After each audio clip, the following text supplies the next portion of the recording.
বাহিৰজনে গাঁও পঞ্চায়তৰ নৱনিৰ্বাচিত সভাপতি, উপসভাপতি আৰু সদস্যসকলক উষ্ম আদৰণিৰ লগতে নৱনিৰ্মিত পঞ্চায়ত কাৰ্যালয় কক্ষ শুভ উদ্বোধন।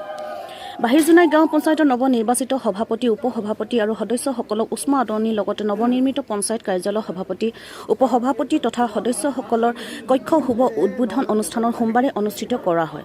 অনুষ্ঠানত নৱনিৰ্বাচিত সভাপতি, উপসভাপতি আৰু সদস্যসকলক বাহিৰজনাই চাৰিআলিৰ পৰা ঢোলে ডগৰে আদৰি উষ্ম আদৰণি জনায় ৰাইজে।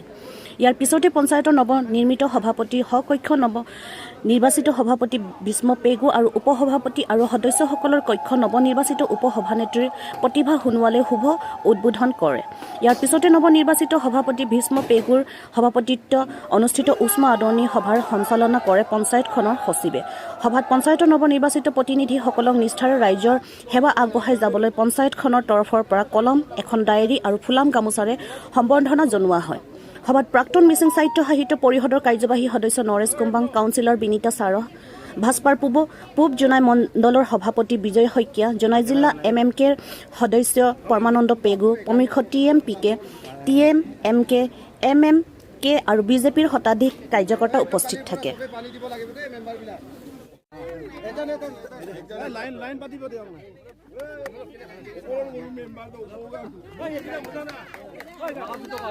লগতে আজিৰ পৰা মুৰকংচেলেক আঞ্চলিক পঞ্চায়তৰ অধীনৰ পঞ্চায়তসমূহৰ গঠন প্ৰক্ৰিয়া আৰম্ভ হৈছে। আজি পূব জোনাই জিলা পৰিষদ সমষ্টিৰ অন্তৰ্গত যি 5টা পঞ্চায়ত আছে, এই 5টা পঞ্চায়তৰ প্ৰথম বৈঠক অনুষ্ঠিত কৰিছে আৰু সেই প্ৰথম বৈঠকতেই তেওঁলোকে পঞ্চায়ত গঠন কৰিছে। অহা কাইলৈ বাকী 2টা পঞ্চায়ত মুৰকংচেলেক আঞ্চলিক পঞ্চায়তৰ মধ্য জোনাই জিলা পৰিষদ সমষ্টিৰ অন্তৰ্গত যি 6টা পঞ্চায়ত আছে, এই পঞ্চায়তটো গঠন কৰিব। আজি আৰম্ভণিৰ পৰা এতিয়ালৈকে 2টা পঞ্চায়ত গঠন সমাপ্ত হৈছে।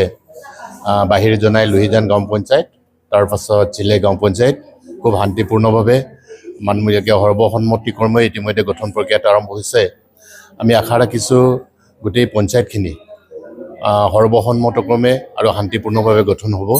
আৰু তেওঁলোকক আমি এটা কথা অনুৰোধ জনাইছোঁ যে পঞ্চায়ত প্ৰতিনিধি মানে ৰাইজৰ সেৱক হিচাপে তেওঁলোকে আগন্তুক 5 বছৰৰ কাৰণে ৰাইজৰ সেৱাত নিজকে উৎসৰ্গিত হ'বৰ কাৰণে আহ্বান জনাইছোঁ। আৰু সেইমতে যিখিনি নীতি নিয়ম পালন কৰি কিনি গঠন কৰিছে আমাৰ BDO মহোদয়েও, আৰু সকলো শান্তি শৃংখলাৰে পাৰ হৈছে। ইয়াত কোনো কৰিবলৈ নাই। ধুনীয়া এটা পঞ্চায়ত হ'ব আমি আশা ৰাখিছোঁ। আজি সকলো ৰাইজকে নমস্কাৰ আগত জনাইছোঁ।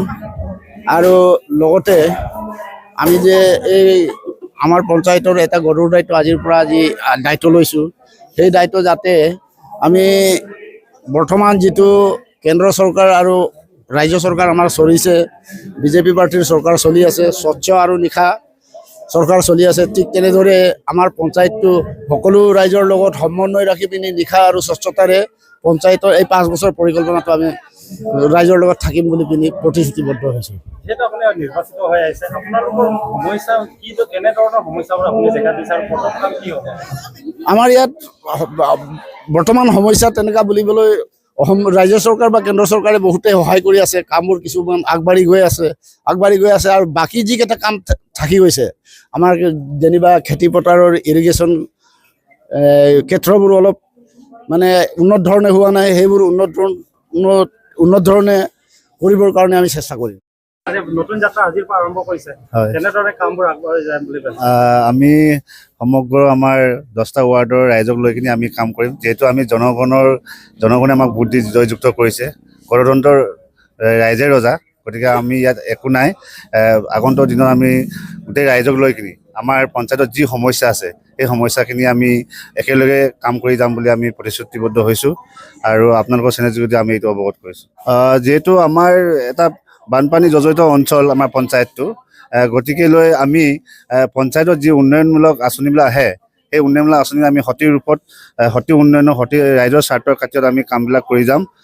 সকলো দল সংগঠনৰ ৰাইজক লৈ বিভিন্ন জাতি জনগোষ্ঠী সমাজ শ্ৰেণীৰ মানুহক লৈ আমি কাম কৰি যাম বুলি ভাবিছোঁ।